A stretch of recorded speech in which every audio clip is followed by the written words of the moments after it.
أكرم آله وأصحابه كرام الفاتحة. أعوذ بالله من الشيطان الرجيم. بسم الله الرحمن الرحيم. الحمد لله رب العالمين الرحمن الرحيم مالك يوم الدين.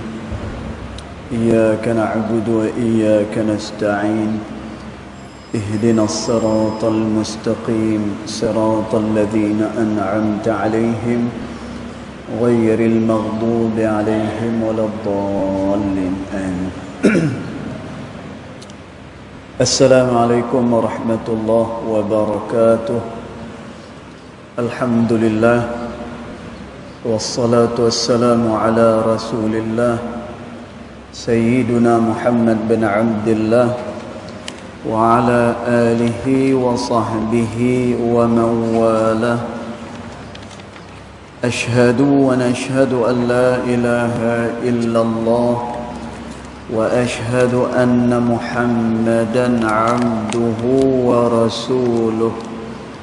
اللهم فصل وسلم على سيدنا محمد عبدك ورسولك النبي الأمي وعلى آله وصحبه وبارك وسلم. ثم أقول رب اشرح لي صدري ويسر لي أمري واحلل عقدة من لساني يفقه قولي أما بعد. قال الله سبحانه وتعالى في تنزيله: لقد كان لكم في رسول الله أسوة حسنة صدق الله العظيم. ربي أدخلني مدخل صدق وأخرجني مخرج صدق واجعل لي من لدنك سلطانا نصيرا. إلهي أنت مقصودي ورضاك مطلوبي فاعطني محبتك ومغرفتك يا أرحم الراحمين. Alhamdulillah, yang pertama-tamanya kita merofakkan kesyukuran kehadirat Allah Ta'ala, yang mana dengan limpah kurnia dan juga dengan rahmat Dia, Alhamdulillah, pada malam ni kita sekali lagi dapat bertemu di dalam rumah Allah Ta'ala dalam rangka kita menunaikan solat fardu maghrib secara berjemaah, dan insya-Allah kita akan dirikan pula solat isya berjemaah. Mudah-mudahan solat kita, zikir kita, doa-doa kita ianya akan diperkenan di sisi Allah Subhanahu wa ta'ala. Allahumma amin.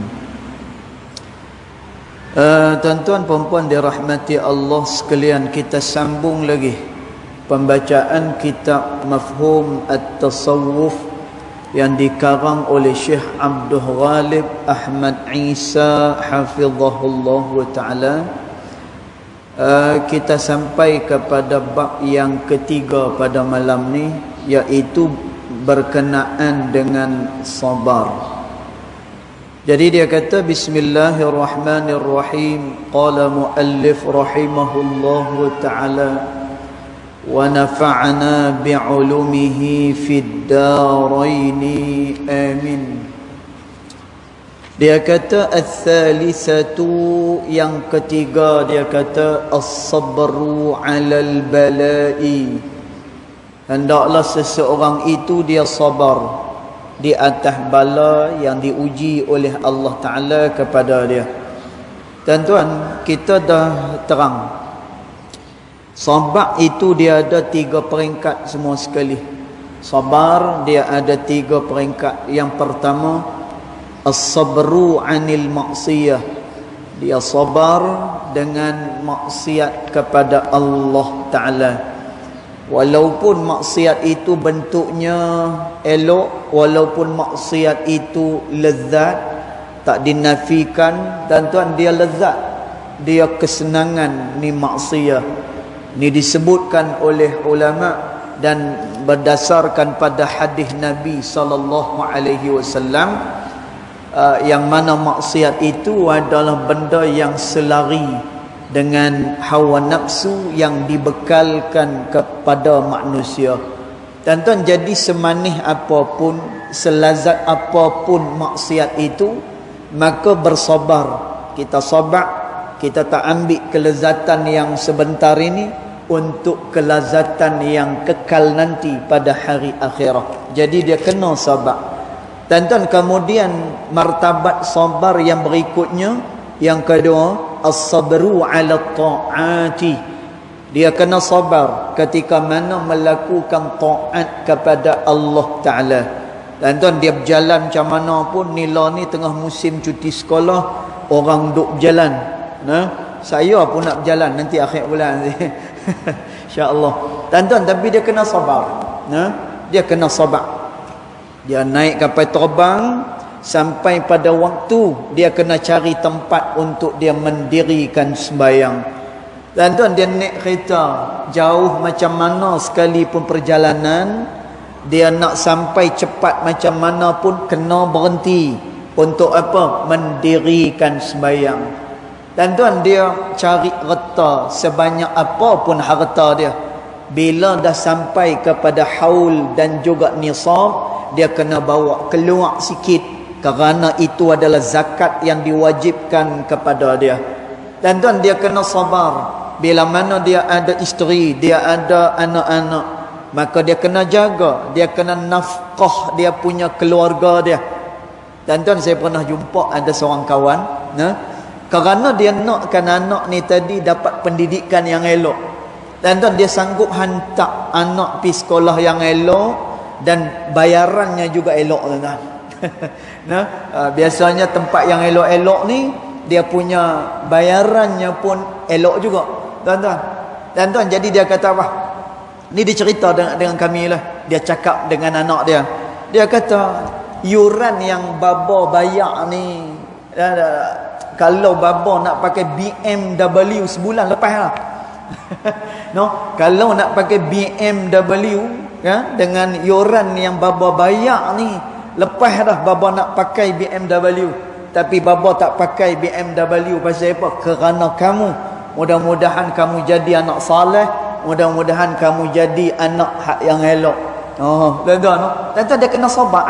Tuan-tuan, itu nanti akan jadi apa? Yang tu akan jadi saham kepada dia. Tuan-tuan, apa-apa juga harta yang dibelanjakan pada jalan Allah Ta'ala, tuan-tuan kena yakin dan percaya, dia akan diberikan gantian oleh Allah Ta'ala dengan yang lebih baik daripada apa yang dia belanjakan. Tuan-tuan, jadi dia kena taatlah. Dia kena sabar dengan ketaatan itu. Jalan jauh kena berhenti, nak sampai cepat macam mana kena berhenti. Pasal apa? Kerana nak mendirikan sembahyang. Harta banyak mana sekalipun ada zakat yang wajib atas dia.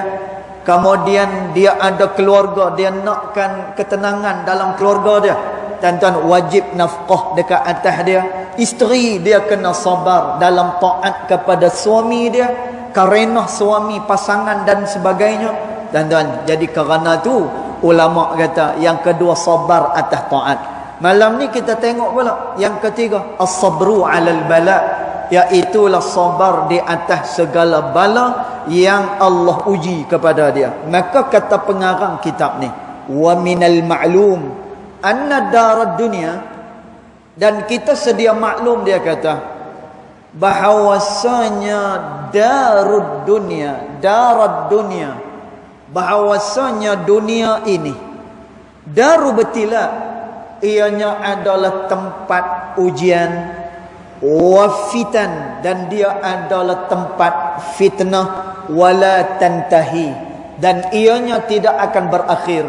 Tuan-tuan, yang ni tadi saya bila saya murajaah kitab ni, tuan-tuan, bila kita baca apa ni ibarat ataupun ayat yang ada dalam kitab ni, subhanallah, yang ni perkataan ni menarik minat saya. Dia kata apa? Sedia maklum, dunia dia adalah tempat ujian, dan juga dia adalah tempat berlaku segala fitnah. Tuan-tuan tolong terima ni. Yang ni tolong redha hak yang ni. Kalau kita redha, kalau kita faham yang ni, tuan-tuan kita boleh terima hakikat ini. Tuan-tuan, segala cabaran yang berada di atas muka bumi, kita akan dapat hadapi dia. Kerana apa? Kerana kita tahu dah memang itu resmi dunia. Kita tahu dah. Sebagaimana anak-anak kita yang sekolah lah di asrama misalnya. Tuan-tuan, budak-budak ni ialah dia fikiran dia budak-budak. Dia nak main game, dia nak berseronok, tapi bila dah sampai dekat asrama dia boleh redha. Handphone dia tinggal di rumah. Kemudian segala keseronokan dia tinggalkan di rumah. Dekat sekolah tak boleh buat sebarang-sebarang. Nanti kena ambil tindakan tata tertib. Nanti kena buang sekolah. Nanti kena gantung sekolah. Dan dia boleh redha. Kerana apa? Kerana dah diberitahu awal dah. Masuk asrama macam ni peraturan dia. Kamu belajar dekat sini, ini dia punya peraturan dia.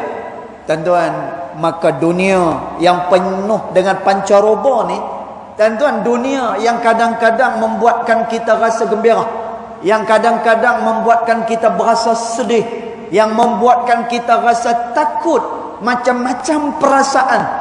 Tuan-tuan tengok apa pengarang kitab ni kata, anna darad dunia, sesungguhnya dunia itu daru betila, ianya adalah tempat ujian Allah Ta'ala, wa fitan, dan ianya adalah tempat fitnah, kata ulama. Tuan-tuan, ni keadaan dunia. Tuan-tuan, nanti kita akan tengok apakah dia ujian Allah Ta'ala kepada kita manusia. Tuan-tuan, ujian semua kena, termasuk Nabi sallallahu alaihi wasallam.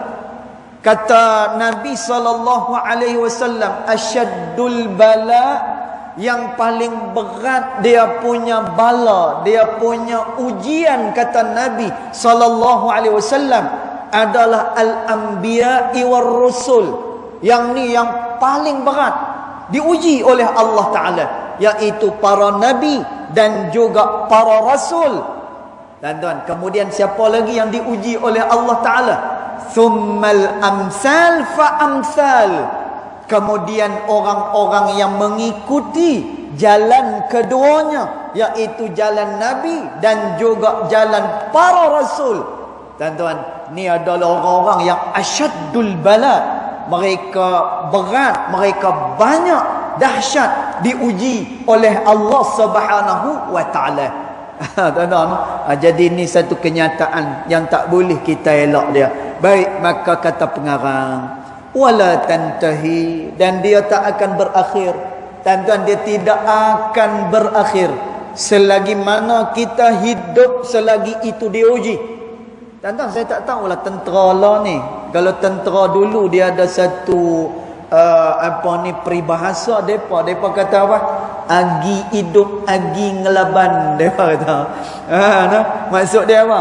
Tuan-tuan, selagi mana hidup, selagi itulah mereka akan diuji. Akan datang ujian kepada mereka. Selama mana mereka itu hidup, selama mana kita hidup, maka dia kata wala tantahi fitaniha, dan tidak akan berakhir segala fitnah dunia itu, minal insan, daripada manusia. Dia tidak akan pernah berakhir.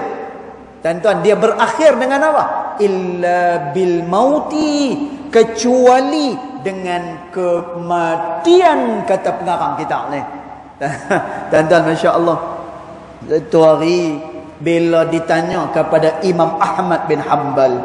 Tuan-tuan, Imam Ahmad bin Hanbal ni kan, kalau kita baca dia punya sejarah kehidupan dia, tuan-tuan, dia memenuhkan masa dia dengan perkara-perkara yang berfaedah. Dia memenuhkan masa-masa dia dengan ketaatan kepada Allah Ta'ala. Tuan-tuan, ni sunnah Nabi SAW. Tuan-tuan, ni sunnah besar ni. Tuan-tuan, dalam keadaan kita buat sunnah-sunnah yang lain, jangan kita kira duk makan kambing ya. Makan kambing sunnah kan. Makan paha kambing, oh Nabi suka paha kambing. Oh, yang buat kenyang perut sunnah. Macam tu. Tuan-tuan, bila kata sunnah ni, tuan-tuan, kita kena ikut Nabi. Kita kena sayang kepada Nabi SAW lebih daripada segala-galanya. Tuan-tuan, ni adalah sunnah yang paling besar. Apa dia? Memenuhkan masa dengan perkara-perkara kebaikan dan taat kepada Allah Subhanahu wa taala. Nabi sebut, tuan-tuan, Nabi sebut perkara ni. Kata Nabi, lastu min dadin, aku tak dicipta oleh Allah Ta'ala untuk perkara yang sia-sia, kata Nabi SAW. Tuan-tuan, jadi Imam Ahmad bin Hanbal, dia menyambut seruan ini. Nabi kata, lastu min dadin, aku tak dijadikan oleh Allah Ta'ala untuk perkara-perkara yang tidak berfaedah, kata Nabi SAW. Tuan-tuan, maknanya ada je aktiviti Imam Ahmad bin Hanbal yang mana aktiviti itu adalah aktiviti kebaikan, sehingga anak murid tanya, wahai Imam, bila kamu berehat ni? Tuan-tuan, ditanya, bila kamu berehat ni? Nanti saat nanti dakwah, nanti saat nanti kamu mengajak, nanti saat nanti karang ibadat, nanti saat lagi karang membaca, nanti saat, tuan-tuan, penuh masa dengan perkara-perkara yang macam tu. Tuan-tuan, apa kata Imam Ahmad bin Hanbal? Dunia adalah tempat ta'ab, ianya adalah tempat letih. Tuan-tuan, hidup atas dunia ta'ban, ianya adalah tempat yang meletihkan manusia. Tuan-tuan, dunia macam tu sifat dia, meletihkan kita. Tetapi kata Imam Ahmad bin Hanbal, kita akan istirahat nanti bila mana kita dimasukkan ke dalam syurga Allah Subhanahu wa taala. Tuan-tuan, pada masa tu rehatlah, pada masa tu tak ada lagi dah fitnah sebagaimana yang berlaku di atas muka bumi semasa kita hidup dulu ni. Tuan-tuan, maka demikian kata pengarang pada kitab ni. Maka dia kata, fasahibul mali maftunun, orang yang ada harta diuji bimalihi, dengan harta dia. Tuan-tuan, siapa kata orang ada harta ni senang? Ha? Tuan, siapa kata orang yang banyak duit itu senang? Tak. Maftun bimalihi, dia diuji dengan harta dia. Dia banyak harta, maka dia diuji dia. Ai mukhtabirun wa mumtahin, yang mana dia akan diuji, maka dia akan diikhtibar. Tuan-tuan, dia akan dicoba oleh Allah Subhanahu wa taala. Tuan-tuan, ni bagi orang yang ada harta. Tuan-tuan, kan kita sebut dah sebelum ni, ujian Allah Ta'ala itu dalam keadaan yang pelbagai. Tuan-tuan, ada ujian Allah Ta'ala dalam bentuk yang menyenangkan hati. Tuan-tuan, yang ni juga adalah apa? Ujian Allah Ta'ala. Tuan-tuan, ada ujian yang menyempitkan dada, yang itu adalah ujian Allah Subhanahu wa taala kepada seseorang manusia. Tuan-tuan, dunia adalah pentas ujian.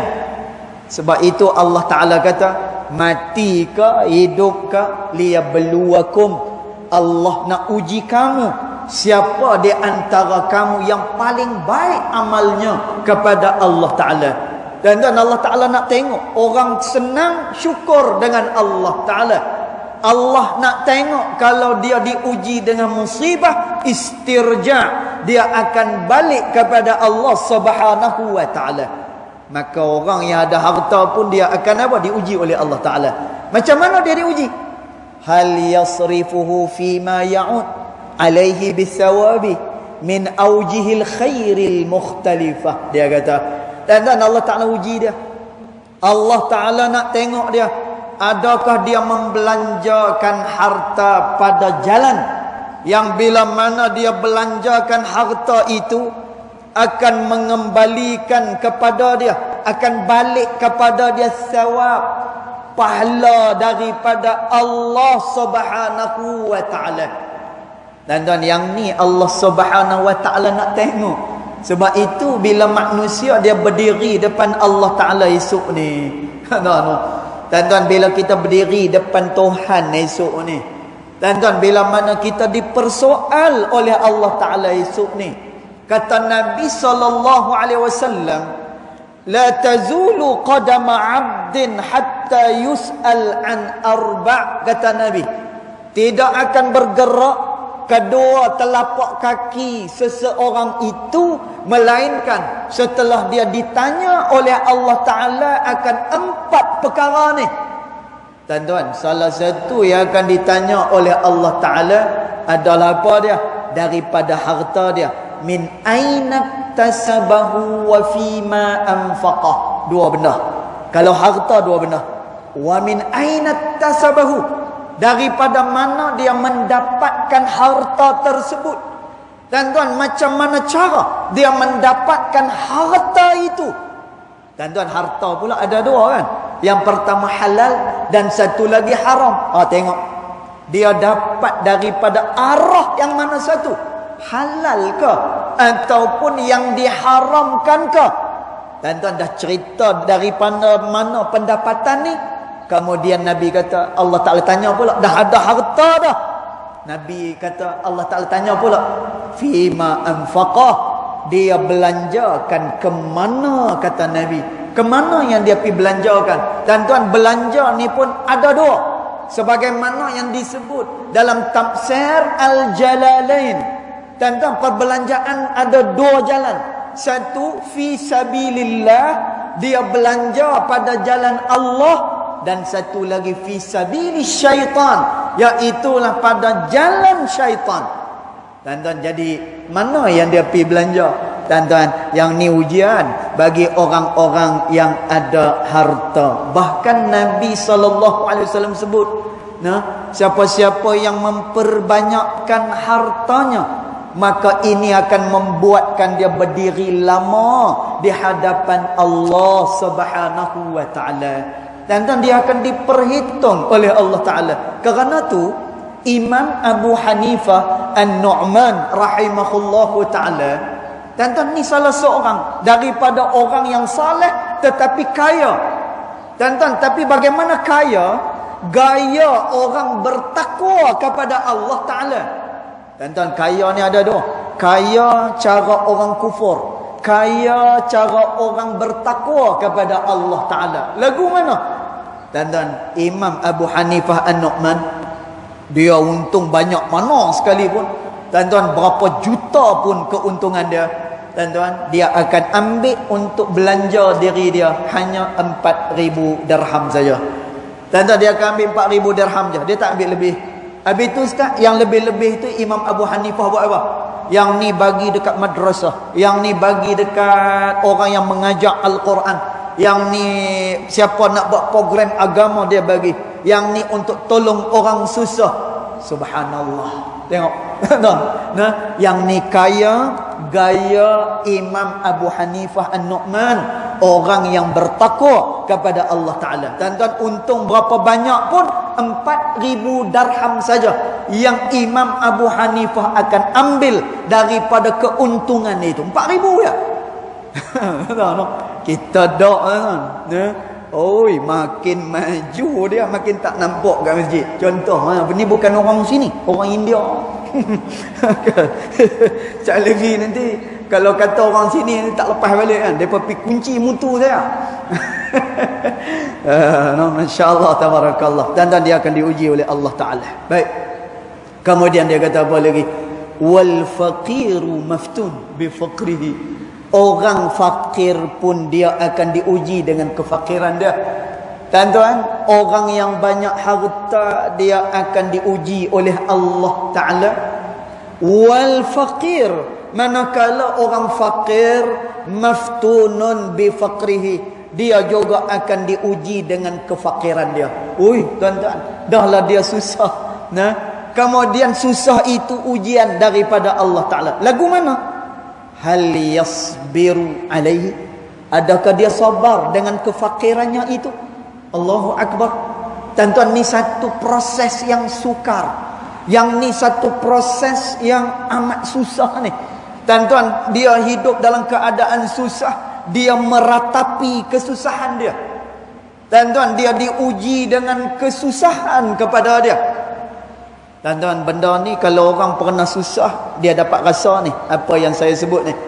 Kalau dia pernah susah, tuan-tuan, kalau dia daripada keluarga yang susah, makan ikan termenung, kan? Kalau tempat saya apa ni, nama ikan kembung atau ikan tamban, kemudian nak buat kuah, ambil ayak kosong ni, bubuh dekat dalam nasi. Makan macam tu ya. Kan ayak ni pun ayak kosong, nak bagi sedap sikit, belakang rumah ada limau kasturi apa, duk perah limau kasturi bergula, tu saja. Lepas tu sejuk. Masya-Allah. Tuan-tuan, kita suruh orang sabar ni senang.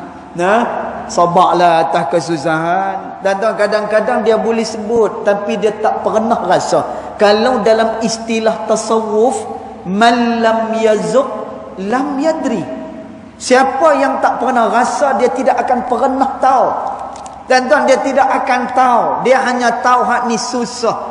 Tuan-tuan, tapi beza dengan orang yang tahu, lalu dia merasainya. Tuan-tuan, sebab itu kita doa dengan Allah Ta'ala. Mudah-mudahan kita tak kufur dengan Allah Ta'ala. Tuan-tuan, Allah Ta'ala alam lah. Saya dulu berguru dengan tok-tok guru.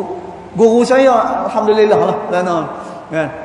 Umur mereka ni, saya ingat lagi Tuan Guru Haji Zakaria dulu ni umur 77 masa saya belajar dia.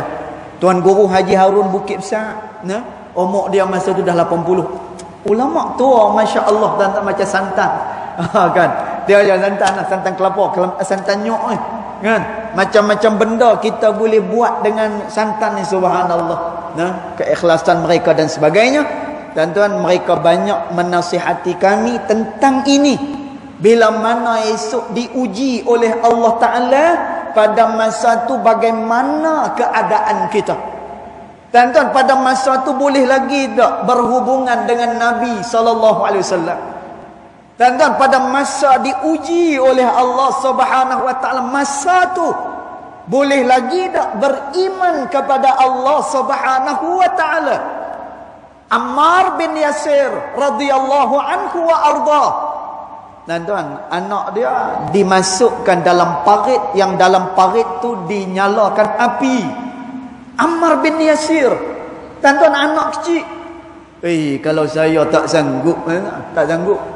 Kan, tak sanggup. Saya pasal apa? Saya cepat habiskan pengajian di Yaman hari tu ni. Tuan-tuan, masa di Mesir saya bujang, saya seorang-seorang. Saya seorang-seorang. Makan ke tak makan, lantak pergi kan? Kita seorang-seorang. Kalau lapar pun kita seorang. Ni cerita masa mengaji dekat Mesir. Tuan-tuan, masa mengaji di Hadramaut, masa mengaji di Yaman, masa tu dah ada anak-anak dah. Satu hari saya di Yaman, tuan-tuan, saya buat jadual makan dekat keluarga. Yalah, kita tak kerja mengaji. Duit orang mengaji ni dia bukan makin bertambah, dia makin kurang. Ni duit orang mengaji, dia tak ada. Kalau ada orang bagi, alhamdulillah. Tak ada, kurang. Tuan-tuan, jadi kita buat apa? Kita buat jadual. 3 hari telur, 2 hari ikan ataupun ayam. Tuan-tuan, satu hari anak saya Muhammad lob sa'ah. Anak saya Muhammad no. Tuan-tuan, dia tengah-tengah duk makan telur, dia nak telan telur tu. Dia nak apa ni, nak terbelahak balik. 3 hari makan telur, tuan-tuan. Dia nak telan, dia terbelahak. Dia tahan macam tu. Tuan-tuan, dia nak muntah depan saya, dia nak terbelahak depan saya, tak berani. Moga pak dia cengih. Kan, hang terbelahak siap. Kan, telur ni mahal, apa tahu? Contoh, tuan-tuan, bila tengok macam tu, tak boleh jadi macam ni, tak boleh jadi. No, kena habiskan cepat-cepat, kena khatamkan kitab cepat-cepat. Tuan-tuan, habis je pengajian, beli tiket balik terus. Subhanallah. Tuan-tuan, Ammar bin Yasir radhiyallahu anhu wa arda, anak dia dihumban dalam parit yang dinyalakan api. Tuan-tuan, agak-agak pada masa tu nanti kita boleh pusing lagi ke tasbih macam lah ni. Tu nak tanya ni. Tuan-tuan, pada masa tu boleh lagi ke?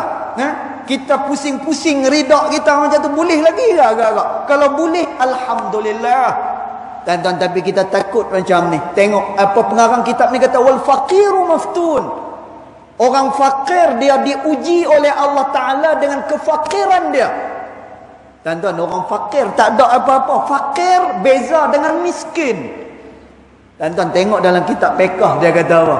Orang miskin ni, kalau sebulan dia perlukan 500, tuan-tuan, dia tak ada 500, dia cuma ada separuh daripada 500. Tuan-tuan, maknanya apa? Dia ada 200,500, dia ada separuh, dia tak cukup lagi separuh. Tuan-tuan, fakir siapa? Fakir adalah orang yang dia perlukan 500 tetapi dia ada kurang daripada separuh, ataupun dia tak ada terus. Yang ni adalah orang fakir.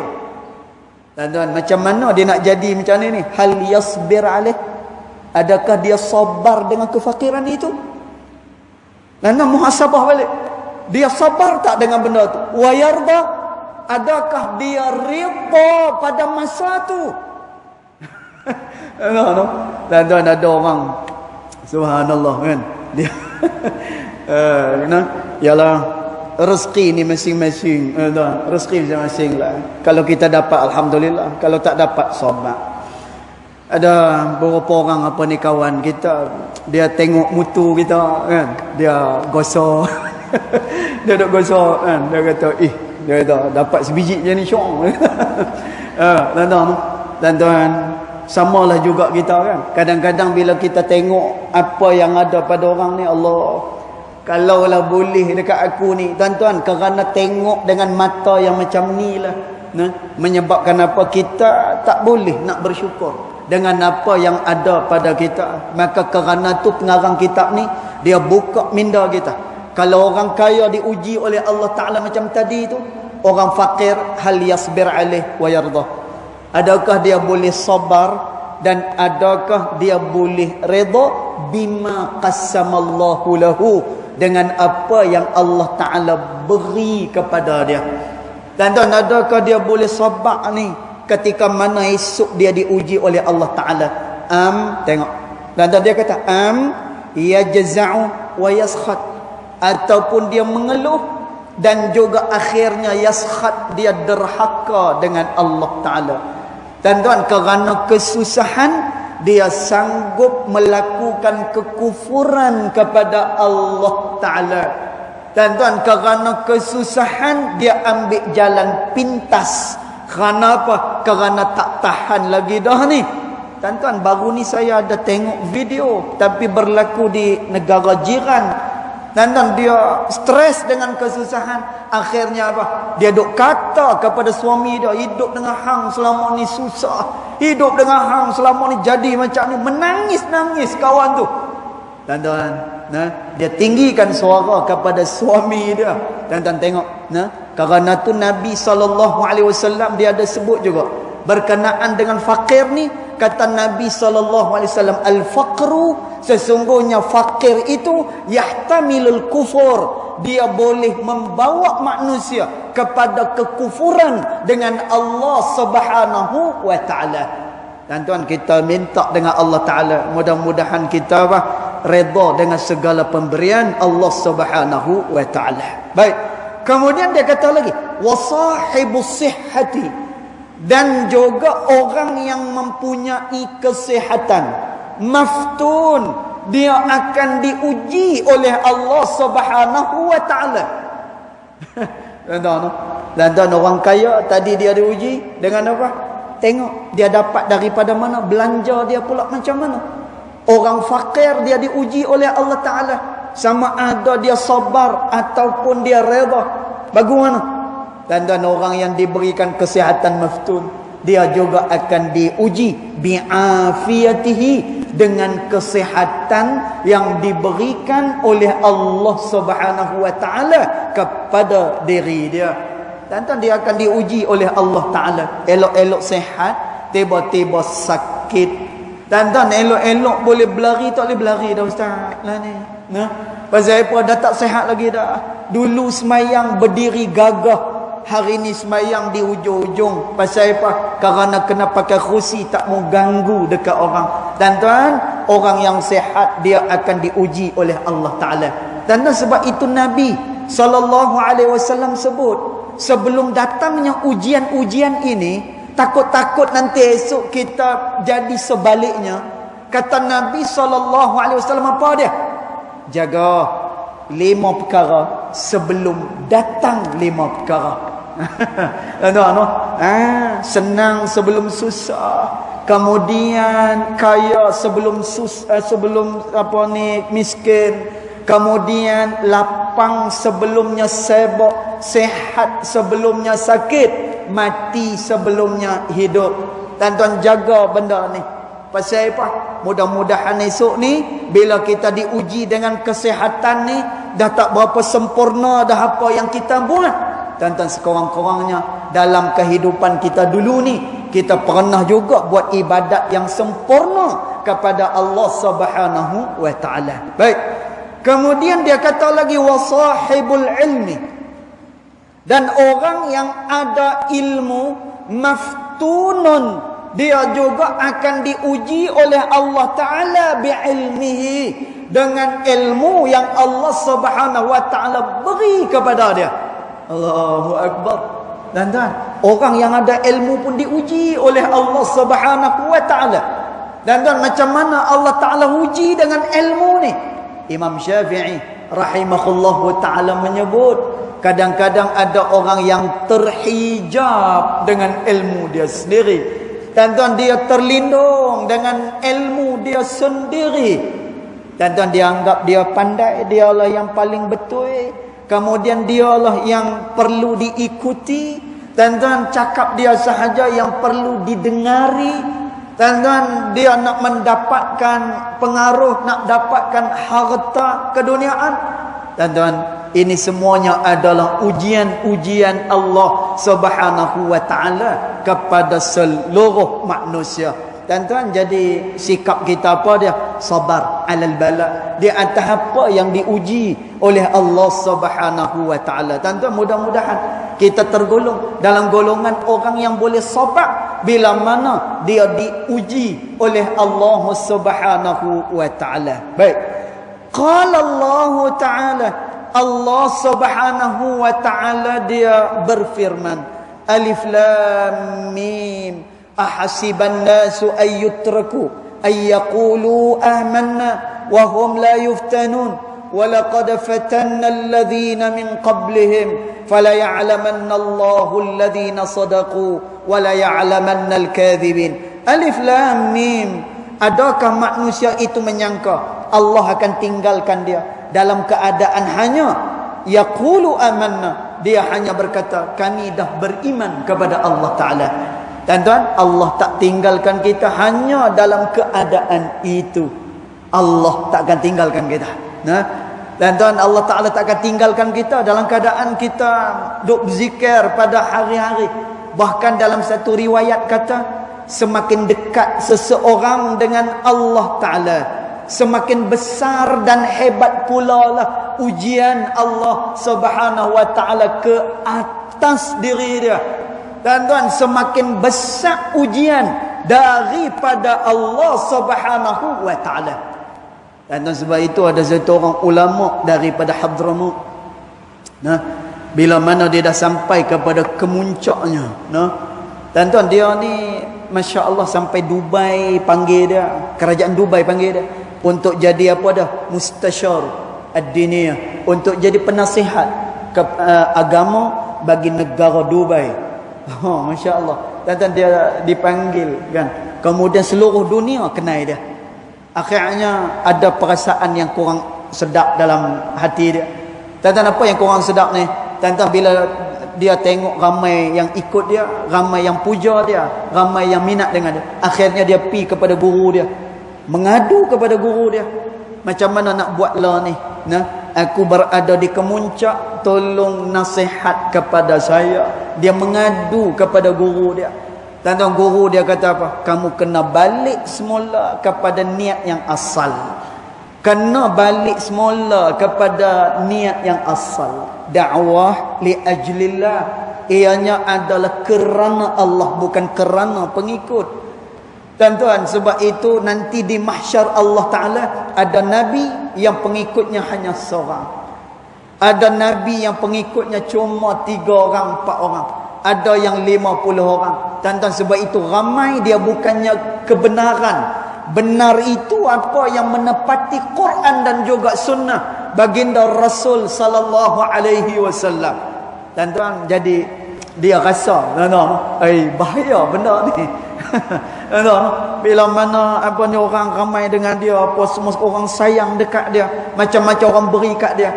Dan tuan guru dia kata apa? Balik semula kepada niat yang asal, iaitulah dakwah li ajlillah. Ianya adalah kerana Allah Subhanahu wa taala. Dan tuan, nak ceritanya apa? Kita tak sunyi daripada diuji oleh Allah Taala. Kemudian Allah Taala kata, "Walaqad fatanna alladhina min qablihim." Sesungguhnya kami telah menguji orang-orang yang sebelum daripada mereka itu. Allah dah uji dah. Sebelum daripada kita dah diuji ramai orang oleh Allah Taala. Fala ya'lamanna Allahu alladhina sadaqu, maka dapat diketahui daripada ujian itu, diketahui siapakah dia sadaqu, orang yang benar dengan Allah Taala. Wala ya'lamanna al-kadhibin, dan diketahui siapakah pula orang-orang yang berdusta kepada Allah Subhanahu wa taala. Dan tuan, ayat ni Allah Subhanahu wa taala nak peringat pada kita. Bila mana diuji oleh Allah Ta'ala, kita golongan mana? Sadaqu ataupun daripada golongan kadhibin, golongan yang benar, ataupun daripada golongan orang yang berdusta kepada Allah Subhanahu wa taala. Dan tuan, kita doa dengan Allah Ta'ala, mudah-mudahan kita istiqamah atas stand kita, atas mauqif, atas kedudukan kita sebagai orang yang beriman kepada Allah Subhanahu wa taala. Dan tuan, nanti kita akan tengok pula perkara-perkara yang mana perlu untuk seseorang itu sabar, dan bagaimana pula untuk jadi orang yang sabar dengan segala yang diuji oleh Allah Subhanahu wa taala kepada kita manusia. Jadi kita sambung nanti pada pertemuan yang akan datang, insya-Allah taala. Yang baik datang daripada Allah Subhanahu wa ta'ala, yang tidak baik datang daripada kejahilan diri saya sendiri, walaupun hakikat kedua-duanya datang daripada Allah Subhanahu wa ta'ala. Bismillahirrahmanirrahim. Alhamdulillah rabbil alamin, wassalatu wassalamu ala asyrafil anbiya wal mursalin wa ala alihi wa sahbihi ajma'in. Allahumma ighfir lana ma akhta'na wa ma ta'ammudna wa ma asrarna wa ma a'lanna وما أنت أعلم به منا، أنت المقدم وأنت المؤخر، لا إله إلا أنت سبحانك إنا كنا من الظالمين. وصلى الله على سيدنا محمد وعلى آله وصحبه وبارك وسلم، والحمد لله رب العالمين. الله أعلم.